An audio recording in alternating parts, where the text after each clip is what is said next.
over the past couple of years, I have travelled to 7 different places and worked from these 7 different places as a digital nomad. Being able to take your laptop anywhere in the world and work from is a pretty cool thing to experience. So in this video, I simply want to rank the 7 places that I have been essentially traveling and working from. So let's get into it. So in 7th place, in last place, and the cool thing is going through this list is it wasn't a horrendous place to be as well. So I think I chose the 7 places rather well, but someone's got to come last, and that is Kuala Lumpur, Malaysia. Like I said, it wasn't a bad place. It was actually after I had spent a month in Lombok, so on an island, and I came back to a city. Kuala Lumpur is a very large hustle and bustle city, and coming back into little things like shopping malls with air conditions and big supermarkets and all of the life comforts that we all know was rather nice. However, it's of course a city, and for me, going to a city in Asia never really has an appeal because they're just so chaotic and busy. Yes, Kuala Lumpur's got a bit more structure to it. It's not like a Manila or some other large city like that, but typically you go to Asia for the beaches, right, and the island kind of life. Okay, in 6th place, and might be a little bit controversial to some people, but definitely not controversial to others because they know just how busy the place is and obviously how touristy it is. It was pretty much the first main touristy place, I would say, in Southeast Asia, and that is Phuket, Thailand. Now, I was here for 2 months. A great place again to lock in with your health. You can eat pretty cheaply, some good healthy food, and there are an abundance of gyms. However, I was in Rawai down in the south of Phuket, and the common theme of most Southeast Asia places is just the busyness of it. It's always funny when I say to people that you can't really go out for a walk because you're either going down a back street where you might get attacked by dogs, or you are walking on a main street where you have a million mopeds going past you as well. Okay, in 5th place, and going the other end of the world to España, and we are going to Marbella. So a completely different style of place to travel and place to work. This just has a lot of ease to it. I'd spent a lot of time as a kid in Marbella and Port of Banús. Fantastic place to probably live. A little bit on the dangerous side, unfortunately, these days, and I think there's certain people that have gone there now that don't really align to who I want to be associated with. So, like, you know, just a lot of influencers and people like that, and it's a place where it's so touristy and it's so English, and kind of some other nationalities are there, a lot of English. And you know, if you're leaving England, you want to go to a place to experience a different culture, right?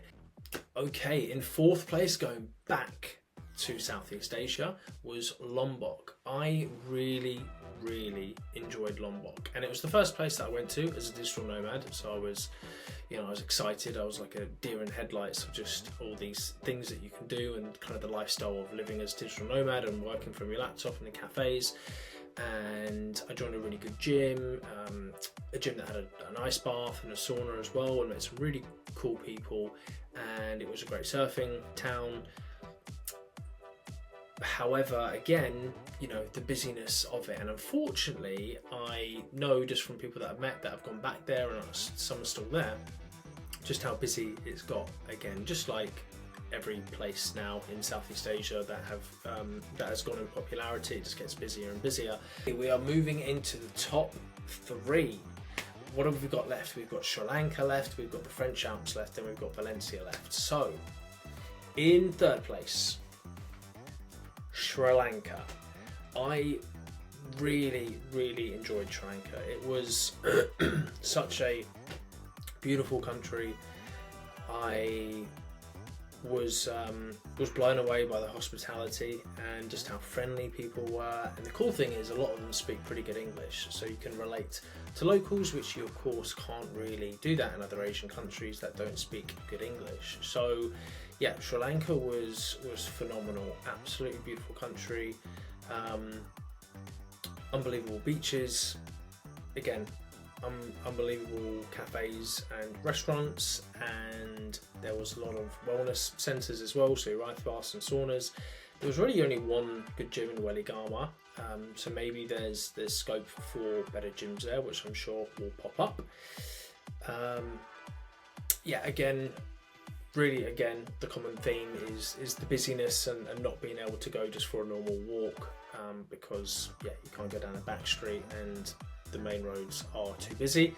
So first world problems, you can only get your steps in on a beach, but yeah. Okay, the top two. In second place, and this was a tough decision, but I'm going for Valencia. I absolutely loved Valencia. First of all, the size of it is perfect in terms of it's big enough to be a pretty hustle and bustle city, but you can still walk from one end of the other in terms of, I guess, like the main central areas in probably like an hour, right? So it's not that big, and it just had a great way of life and an ease of life. It had hustle and bustle, so you know that there's a strong work scene there. You know, many people, you know, dressed in their suits, but also, you know, fashion retailers and restaurant retailers. You know, it's a pretty successful city, and it's got a great football team as well. So yeah, I think it's the fourth largest city in Spain. Correct me if I'm wrong, but yeah, so it had kind of the success of it, and you had a lot of digital nomads going there as well, a lot of people working from cafes, so really good kind of environment and vibe to be productive and working.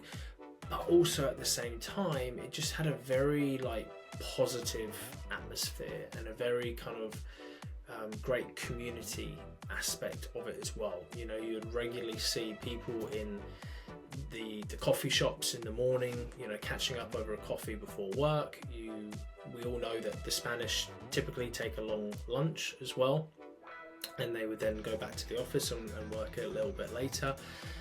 And so the way of life there is very different to the UK. Obviously the weather helps always. You can obviously be outside the majority of the time, but just yeah, people's way of life is really good there. Really healthy, amazing food, and just friendly people.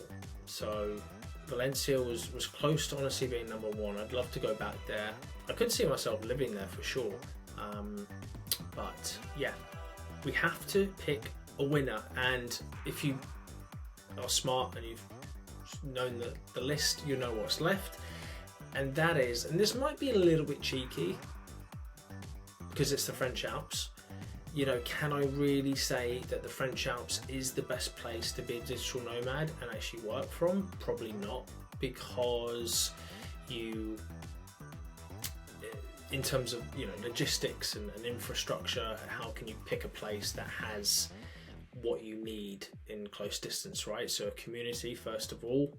Not many people obviously live in the French Alps that are digital nomads or kind of people working on their laptops. And so how can you get a community? How can you get really good gyms? You know, gyms are quite hard to come by there, etc. So the logistics and infrastructure of working in a mountainous region is difficult. However, obviously just the beauty, and I'm much more of a mountain person than a beach person. I think there's a lot more variety when it comes to mountains and going on hikes and just taking different sceneries than a beach. So those were my 7 places that I went to as a digital nomad. Didn't really get into the whole digital nomad kind of scene. I know there's other YouTubers that do that, so I'll leave that to them, but I just wanted to give you my personal experience on the actual places and environment as well. So I hope that was interesting and a different type of video than what I normally post. So there we go.